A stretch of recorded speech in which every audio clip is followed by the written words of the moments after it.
Halo semuanya, ketemu lagi dengan aku.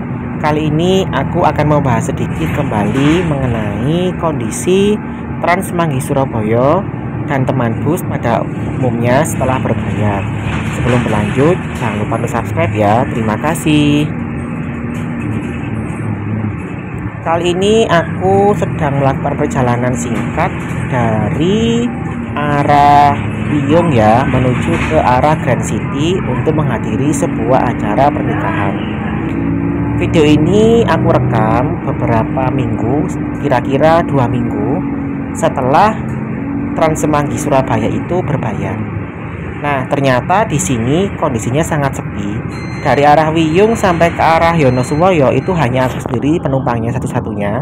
Dan ini baru ada seorang bapak-bapak ya, seorang lansia yang menunjukkan kepada sopir bahwa ia adalah lansia dan akhirnya tidak membayar tiket alias gratis. Karena memang peraturan dari teman bus itu kalau lansia dan pelajar itu tiketnya adalah gratis dengan menunjukkan KTP untuk lansia di atas 60 tahun dan kartu pelajar untuk para pelajar dan berseragam tentunya. Jadi selama perjalanan ini sementara sampai daerah Yonosuwoyo, daerah Patung Kuda, daerah Darmo Permai itu hanya aku dan bapak ini saja yang naik Trans Semanggi.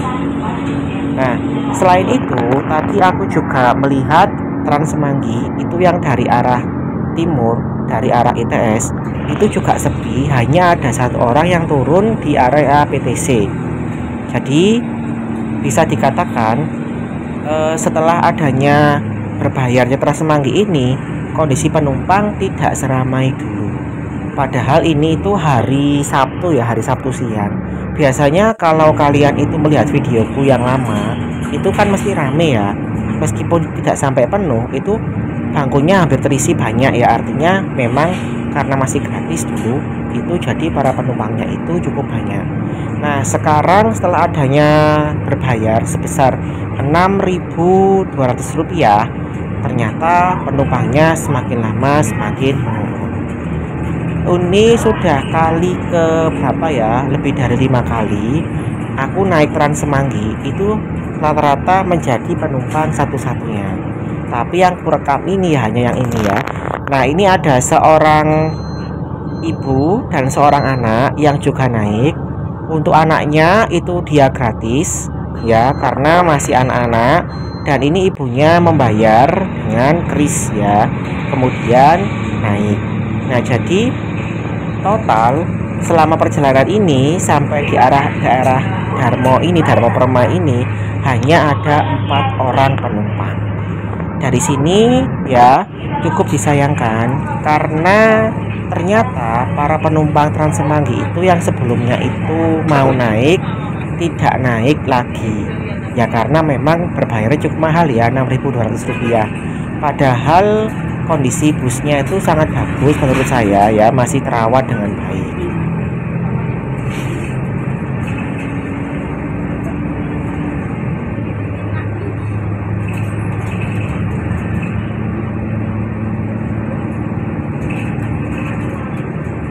Penyebab lainnya itu bisa jadi karena sosialisasi yang masih kurang dan tentunya belum ada rute lagi yang ditambahkan selain rute ini. Jadi rute ini merupakan satu-satunya rute yang beroperasi di Trans Semanggi dari 6 rute yang direncanakan. Saya masih menunggu untuk rute lain, terutama yang ke arah Tanjung Perak dan ke arah Benowo ya, karena dari beberapa pertanyaan itu seringkali menanyakan kapan ada Trans Semanggi yang ke arah Tanjung Perak dan ke arah Benowo.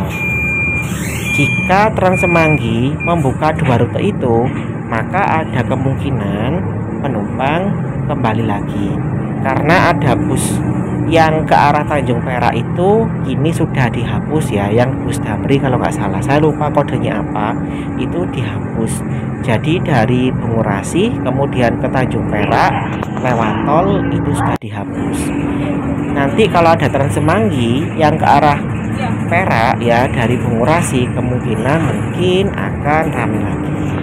Nah ini ibunya turun sebentar ya, jadi jaraknya tidak jauh dari dia itu naik tadi dengan anaknya, dan membayarnya tetap Rp6.200. Kalau menurut saya ya memang harus dikaji lagi tiketnya sebesar itu agar para penumpang Trans Semanggi tidak semakin lama semakin habis, karena sayang sekali jika Trans Semanggi hanya membawa 1-2 orang penumpang saja. Jadi yang membuat Trans Semanggi itu sepi selain harganya itu cukup mahal tiketnya, itu juga karena rutenya terbatas dan metode pembayarannya itu masih dengan kris saja. Semoga jadi pelajaran untuk kedepannya ya. Sekian video singkat dari aku, sampai jumpa pada video berikutnya. Terima kasih.